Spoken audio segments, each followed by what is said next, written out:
Hi everybody, Alex the Plooy here from Expert Forex, and in today's video we're looking at critical currency selection criteria and strategies for the Liberty range of robots and the Hedged robot. Now this video is specifically aimed at those robots, but what you are going to see in this video is critical to any Forex trading strategy, even if it is a manual strategy. Currency selection is one of the biggest skills that a Forex trader has to match the currencies that are being traded with the strategy that is being traded. So the Liberty and Hedged trading robots have one big weakness. It is possible for them to trade a highly volatile, highly trending currency and a low volatility currency and a low trending currency using the same strategy. Now we'll see that you can't use the same targets and stops and strategies for a highly volatile currency that moves 120 pips in one day and trade it with a currency that only moves 23 pips in a day. That doesn't make sense, and that is why I'm making this video. And to show you what I'm talking about, right at the bottom here are the settings from the Liberty and Hedged EAs, where you can list a whole lot of currencies. Those currencies will all trade the strategy that you specify in the settings. And that is why I'm saying you cannot mix so many currencies and strategies together that have totally different trending profiles and totally different volatility profiles. But we're going to have a good look at that in this video. Okay, so we're going to look at why volatility and trendiness is important, what volatility is, how to measure volatility, and we're going to look at some volatility indicators. Then we're going to look at trendiness and how to measure trendiness. Then I'm going to show you some data management tricks, because I like analyzing things in Excel. I'm going to show you how to get information into Excel quickly. And then what we're going to do is, once we've got this data in Excel, we're going to turn it into information by analyzing it and looking at it from a different perspective. And then the most important thing of all of this is we're then going to apply that information to determining settings for the Liberty range of robots and also for the Hedge EA. So let's start talking about volatility. And volatility is basically just the range that the price moves in a certain period. So it could be the range within a 5 minutes period, or a daily period, or a weekly period, or a monthly period. And that gives us an idea of how much the currency moves. So here you see 4 stripes, which really represent the weekly movement of a currency from the lowest it goes to the highest it goes to, and that's basically the volatility that we're measuring. So let's say the weekly volatility is 100 pips. And let's say we measure it over a period of 4 weeks, which is basically a month, and there's the volatility of the month. Now this represents obviously a sideways currency, so the currency has stayed more or less in the same range, and the volatility has been the same every week. So we have a 100 pip weekly volatility, and we have a 100 pip monthly volatility. So therefore the trendiness, if you take the 100 divided by the 100, is actually 1. So that is what volatility is, and this could be measured on a daily basis, on a weekly basis, on a monthly basis, and we'll see that's exactly what I do. Now let's move on to trendiness, because trendiness is one of the misunderstood characteristics of a currency that is never measured. So here we are, we've got the same situation. We have a 100 pip volatility currency, but this one is a trending one, so it goes up 100 pip, and it's still got the 100 pip every week, and I'm just trying to keep it simple to prove this point. But in this case, it trended within a range of 240 pips. not the 100 there, because it was actually trending. So what we say, the weekly volatility is 100, but the trendiness is determined by how far the price has moved after the month, and that's 240 divided by the volatility each week. So the trendiness factor, and it's just a factor, is 2.4. So we say this currency has the same volatility, weekly volatility, but it has a trend factor of 2.4. Now I hope that makes sense, and this is something that a lot of traders ignore. They focus on volatility, but they forget about trendiness. And you'll see there are some problematic currencies out there. They have split personalities, and traders get caught by these split personalities all the time. Okay, so now the next step is, where do we get volatility information? How do we measure volatility? Now there are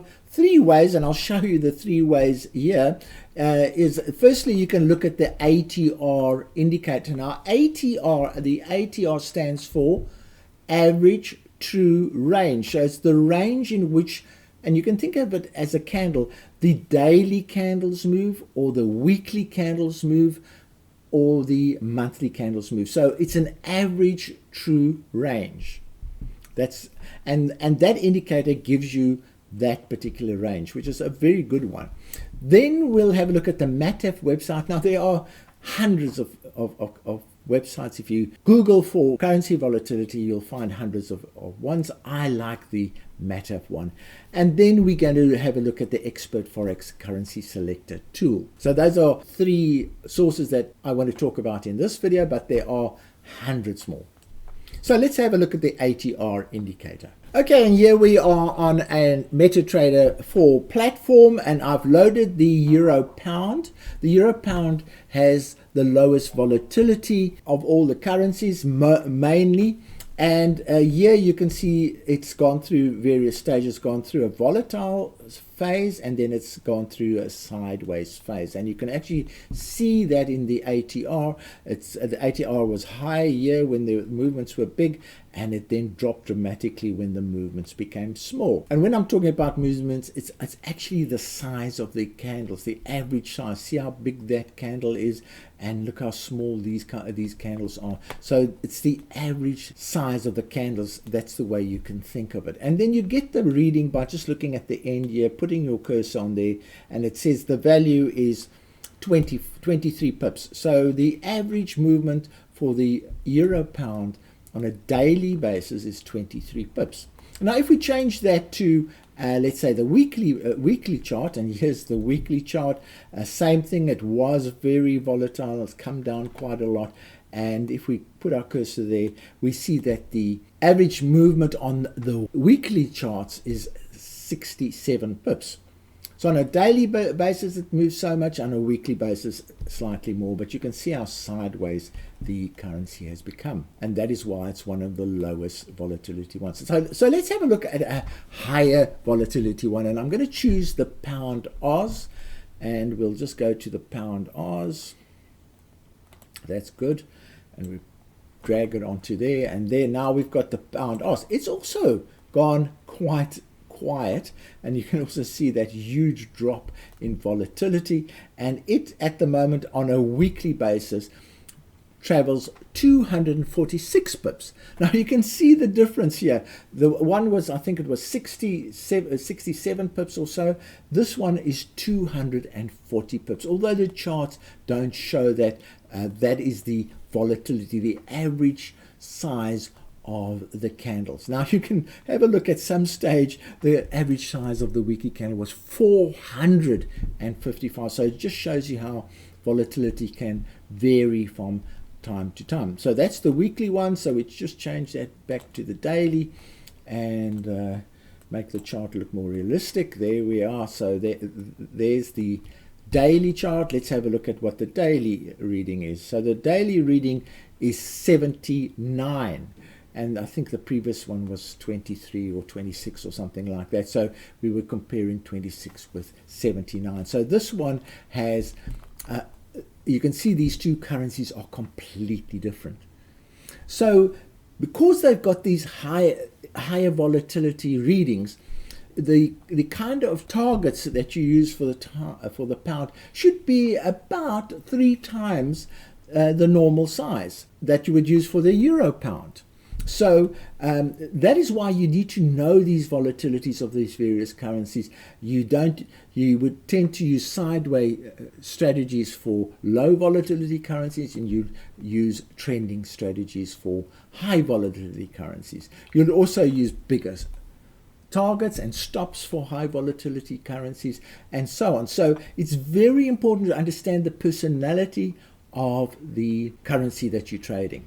Now, volatility is only one aspect that we need to look that you need to look at. The other one is trendiness. Now, trendiness is a term that I created for how much the currency actually is trending at the moment. So we're going to have a look at how that is determined. So here we are on a website called MATF. I've been using .net. I've been using MATF for a very long time. And this one shows you the volatility of currencies. And what I like about this one, it shows you the volatility by day and during the week. And it also shows you how the volatility has come and gone over a long period. And you can actually see that the market at the moment has a very low volatility. And look how high the volatility was just in November 2022. The volatility, and I think this is the euro, was 128 pips, and here it is down to it looks like 55 pips. So it's the whole market has actually dropped in volatility considerably. And trading times, if you want to catch big moves in the market, you trade in the most volatile times. And yeah, this is the euro, and you trade sideways strategies in the low volatility periods. You have days that are more volatile than others, and that's what I like about the MATF. But go and have a look at it. Here are the pip movements that happen for each currency. You can go and have a look at that. And and you can also determine whether you want to have a short-term view or long-term view. At the moment, this is calculated on a 10-week period. But let's go and have a look at my favorite measure of volatility, and then we can start talking about trendiness. Now, on your screen, you can see one of our EAs called the Currency Selector EA. One of my favorite tools that I use for exactly what we are talking about today, currency selection. So there we are, what we've already spoken about. Here are all the major currencies that we trade. There's the daily ATR. I guess it's starting to make sense now. This is the daily movement on the ATR, and these blue blocks are actually the highest and the lowest. So currently the pound yen is the highest at 88 pips, and the euro pound, which we spoke about earlier, is at 23 pips, and that applies on the weekly ATR and on the monthly ATR. And you can see the big differences if we look at the pound yen, 720 pips in a month, whereas the euro pound only moves 134 pips on average. So immediately you get a feel of why volatility is important. And now we're going to talk about trendiness. Now, trendiness is a difficult thing to describe. So what I have done is I have used the same concepts as I showed before. I said, how does the weekly ATR compare to the daily ATR? If there was no difference, then that would be a factor of 1. But here we see the weekly ATR and the daily ATR compared, and we see that the Aussie CAD had a factor of 2.1, whereas the yen had a factor of 5.4. So what we're saying is the yen is the most trendiest currency, and that one is the slowest currency, hardly trends, and then you have all the ones in between. So that's one way of looking at, by just comparing the daily movement with the weekly movement and getting a factor. Now we go on a little bit further, and we can also do a daily movement factor with the monthly ATR.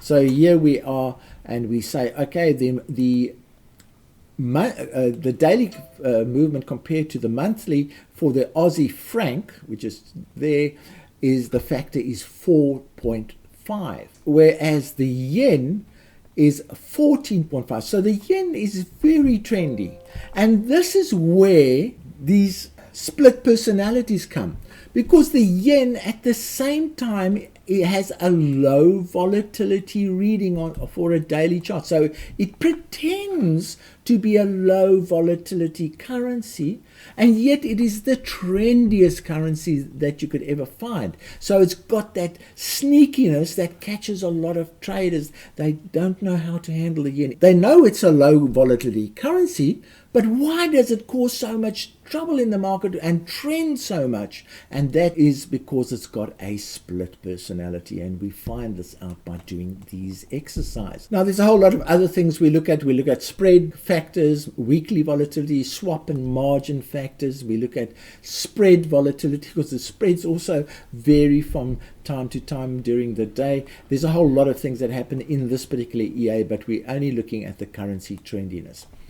Okay, so now this is great data that we've got there, but I like working in Excel, and I need to do some further analysis of what's going on here, because I want to start converting this into settings, but I can't do it on this particular one. Now, the problem is I can't copy and paste this information. It's very, very difficult. So what do I do? And here's a bit of advanced stuff for Excel users, but I'm going to try and get this into an Excel spreadsheet. This. So how I start, and here's another tool that I use, is I've got a tool called Snagit, but there's also a lot of free tools like this one on the market. There's Snippet, and there's all kinds of other ones that are free. And what I do is I actually take a picture of this table right here. I take a picture like that, and I say take a picture, click, and there's my picture, and then I save it, and I'm just going to save it as, so I'm saving it as volatility 1. Now I'll show you why I'm doing that. We don't need this tool anymore. I've extracted the information that I want, and I'm just going to close that. So I'm opening a brand new worksheet in Excel. And I want to now bring that information that I've just made a picture of into the Excel spreadsheet. So what I do here is I go to data, and then it'll say, okay, where do you want to get your data from? And we say, oh, we want to get it from a picture. We say we want to get it from a picture file. And we go to Volatility 1 on my desktop, click on that. There it is, and I insert it.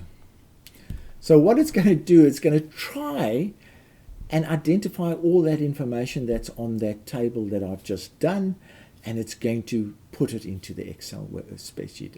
Amazingly clever. Not exactly perfect, but let's see what comes across. Okay, so it stopped working, and let's see what happens when we insert the data. And there we are. The data has come across. Isn't that absolutely amazing? Now, there will be some errors, and I'm going to have to fix those. And the errors are mainly where those blue lines that you saw earlier, it battles to read the numbers when they're in blue lines. And it also has a problem sometimes to read certain characters like the U's. But I see in this case, everything came across quite nicely. So I'm going to have to fix the euro pound there. I'm going to have to fix that one.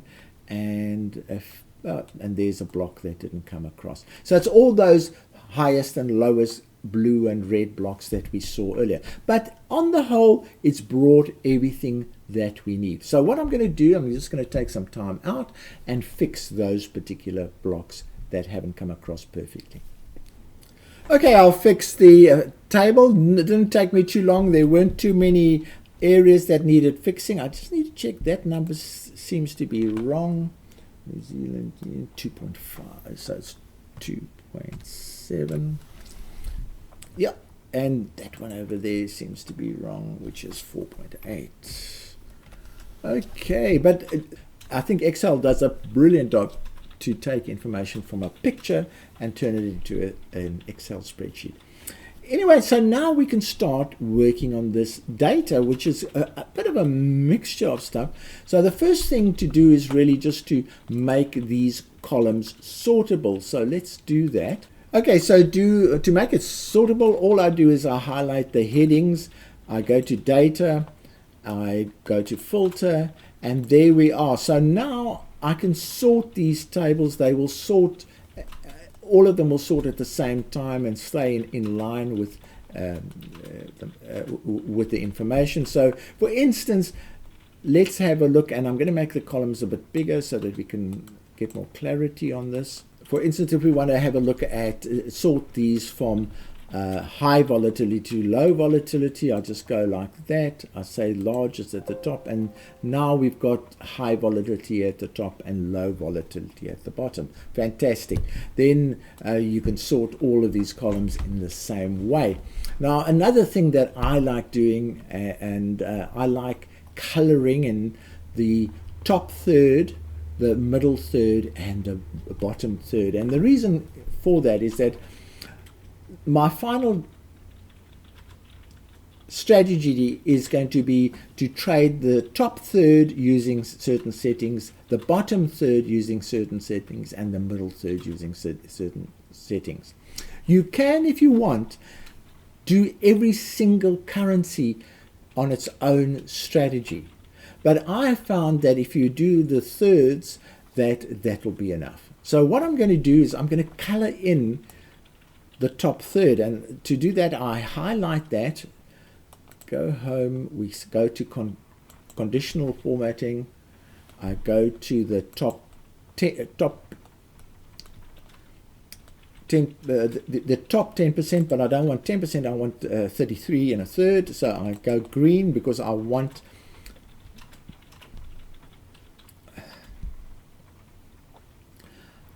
the best to be green, and then I just increase the percentage, and I say 33%, and there I have it. And I say okay, and then I do the same thing for the bottom 2%. So we go, and there must probably is better. There are almost probably better ways of doing it. I might not be doing it in the best way, but let's just go to 33 on that one. Okay, so there we are. So, and the reason why I do this, because we can be sorting all of these columns, and they will not be the same as what we've just showing there. And I can tell you now that the pound, that the US yen is one of the sneakiest currencies that it is. It pretends to be a low volatility currency, but in fact it's a high trending currency, and you need to be aware of that. And the way of finding those things out is to do what I've just done for every column. So I'm going to do that. I won't include this in the video, but I'm going to do that, and I'll go off video for a while until I've done everything, until I've finished that particular task.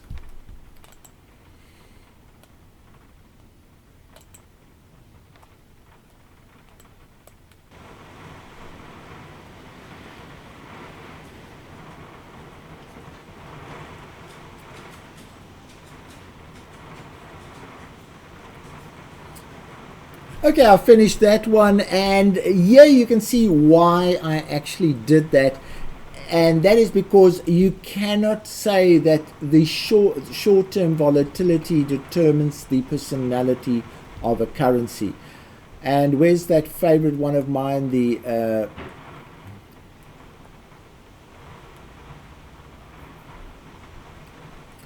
yen. Here you can see the short-term daily ATR is 42, but the rest says that it's the highest trending currency, it's the highest trending short-term currency, highest trending long-term currency, and also has high volatility. So you have to actually look at this as a whole to be able to group the currencies in their correct sections. Now I'm just going to play around a bit here and just let's sort it on this one. And yeah, now you can immediately see there are certain currencies that are really good. So like these ones that have got green all the way around, those are reliable, those are reliable, these are reliable, that type of, and that one over there is a reliable. There are no whites that go all the way. Oh, yeah, here's a white that goes all the way. So you have some currencies that are consistently the same, low volatility, low trendiness, all that type of thing, and you high volatility, high trendiness, that kind of thing. So those are the kind of things that we are looking for. Okay, there's a lot of things that I could analyze here, but in this video I'm going to show you the quick step that I use to get to gap sizing.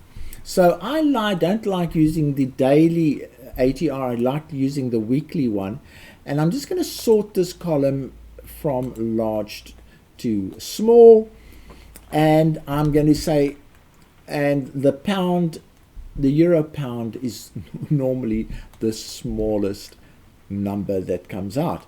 So here is a trick that I use, and it's something I made up. It's not technically most probably correct, but what I say is that if you're going to trade the lowest volatile currency that there is, then a gap size, and I'm now starting to refer to the Liberty trader and the hedge trader, a gap size of 15 is the minimum that you can trade on those currencies. So I'm saying I will trade the minimum on the euro pound because it is the least volatile and the least trendy.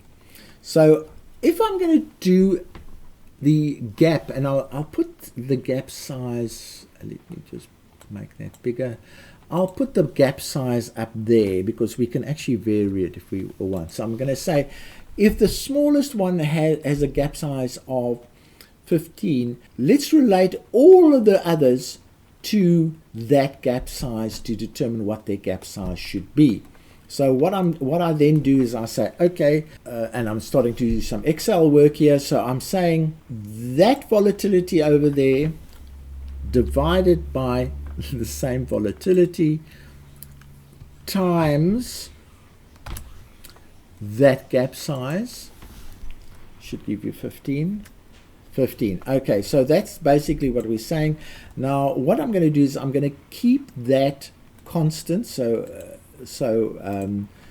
that one I'm going to just turn into a constant one, and that one over there should stay the same too. So I'm keeping that as a constant. That will allow me to copy this formula, which is what I'm going to do. So I'm going to copy it all the way up, and it will now work out what the gap sizing of every currency should be based on comparing it with the lowest one. Now there are other ways of doing it, but this is what I'm going to do, and then I'm going to format that to make it look a little bit prettier. I'm going to call it a number, and we'll just say like that. Okay, so there it has calculated the gap size. So I'll just call that calculated gap size. Calculated gap size using monthly ATR. Okay, so based on the monthly ATR, the euro pound should have a 15 pip gap, whereas the pound yen should actually have a 66 pip gap. Now, I think you can now see why I am doing this exercise, because currently many of these low volatility currencies are traded in the same with the same settings as the high volatility currencies, and you can see the differences in gap sizes. Just the one component, the difference in the gap sizes are tremendous, absolutely tremendous. So now we're going to do something else. Now we said, all right, we've calculated the gap size according to volatility. Let's calculate the gap size according to Trendiness, basically going to make the same kind of column there. I'm going to say that the starting gap is 15. We're going to say trendiness, and we're going to go for the lowest trendiness factor. So to do that, I need to make these columns sortable. So we go there again and we just filter it and then filter it again. Data filters. So now this column becomes sortable. What I'm also going to do is I'm just going to neutralize these results by copying over it and then copying, and so all the formulas have now disappeared. Okay, so now we're going to bring the trendiness factor into account, and I have created a column here, trendy column, also based on a 15 starting point. So what we're going to do is we're going to do the same kind of formula. We go plus, and I'm going to use the monthly over the daily number. So we go like that, and then we multiply it with 15, and then we firm that one up, and we firm that one up. We freeze those in the formula. There we are, and then we go all the way up like that. And I then also format it properly as a number. We just want it like that.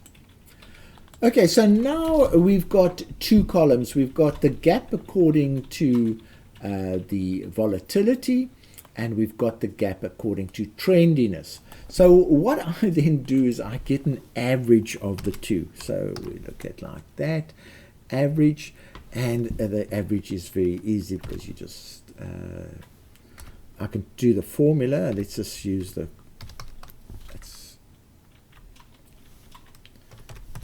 average formula, which is just get the average of those two, and we go like that, and then we go like that. And what the average does, it takes both factors into account. It takes the gap according to the volatility, and then it takes the gap according to trendiness. And what we can then do is we can sort on that average, and I'm going to do that. I'm going to say, all right, largest to smallest. And what it's basically saying now is that the yen, in fact, needs to have the biggest gap size, because although it has a very low ATR, it has a very high trendiness. Now, if you had relied only on the ATR, you would have given the yen a small gap, but by combining them and averaging them out, you get a big one. A much bigger one than it normally would have. Then the pound yen actually gets a smaller one because it isn't as trendy as the other currencies. So you can see how the two factor into each other. And here are the potential gaps that I would use when I set up my gap sizing. So what we can do now is just divide these into blocks, 3 blocks, and I'm just going to use so I'm just going to draw some lines. Here we are. So there we are. We've got that line, and then we must probably, that looks like an area that needs a line. Okay, so now what I've done, I've very roughly divided the currencies into 3 groups. So the type of thing that you can do is you can now say, all right, I'm going to have a strategy for every single currency. That's the one approach that you could have. What I like doing is I say, all right, there are the 3 groups. Let's average the readings. So I'll go like that. I'll say, okay, there we are. And we say, okay, so this group here will have a gap of 40. Then we could copy this across, most probably, and just make sure that is 2 and 20. I can make that 21. This group here will have a gap of 26. And this group here will have a gap of 20. So that's one way of working out the gap setting that you would use for your Liberty trading robots or for the hedge trading robots.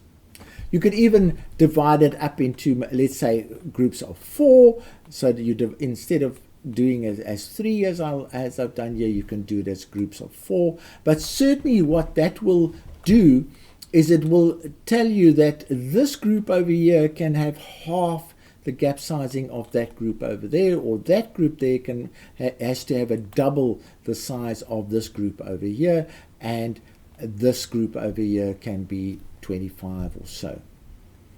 Certainly this is a big improvement on just trading the same strategy on all of these currencies. In general, the gap sizing that is used is between 20 and 25. It shows you it doesn't cater for these runaway type of currencies that have high trendiness and also high volatility.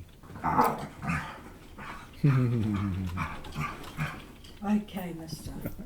So this has been a long video. I thought I'd just show you the types of things that I do to differentiate the currencies based on not only their volatility, but also on their trendiness. If we had to only do it on the yen's short-term volatility, we'd be making a huge mistake. It in fact needs the highest gap size, and normally you will find it down here. So this kind of exercise is very important to take trendiness into account as well as volatility. Now I hope you enjoyed this video, and any information that you need in addition to what I've shown here will be in the description of the video as well as in the first commentary of the video. And before I leave, just one more point. Obviously, there are other settings that relate to dollars. So, in other words, the targets that you use for this group of currencies need to be double for this group of currencies and sort of halfway in between for that group of currencies. So, again, you can use this information to determine your gap sizing, but also your targets for your transactions. This kind of approach can also be used for any type of trading, because even if you're trading manually, you would use targets that are in this particular case almost 3 times the normal targets. If you were trading this currency, you'd go for small targets, small stops. If you're trading this currency, you go for huge targets and huge stops. So from me, Alex Plooy, cheerio.